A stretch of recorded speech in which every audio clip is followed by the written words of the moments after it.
current inflationary situation is unprecedented in many respects. Indeed, part of the inflation strength lies in the ability of firms to pass on the rise in their production costs in their selling prices.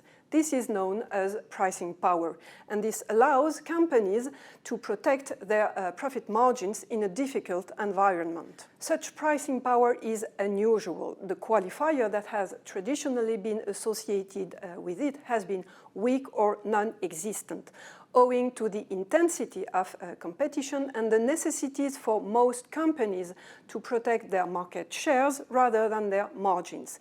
But since 2021, the surge in inflation, amid the big rise in energy and commodity prices, the strong rebound in post-COVID-19 demand and supply constraints, all of that appears as a game changer. And in this particular environment, the companies have regained pricing power.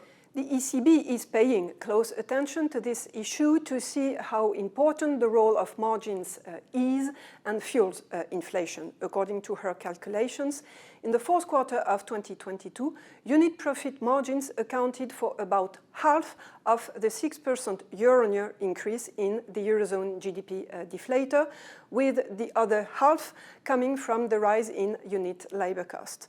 For the whole of 2022, the estimated average contribution reached even 2/3, which is much more than the average contribution of 1/3 between 1999 and 2021. There is a positive consequence. Preserving margins is likely to support investment and employment, which is good news for growth. But it also has, and above all, the negative consequence of fueling inflation through rising selling prices and also wage claims in response to inflation. The risk is that margins, prices, and wage will end up in a negative upward spiral. This calls for further monetary policy tightening. Growth is doubly constrained by high inflation and rising interest rates.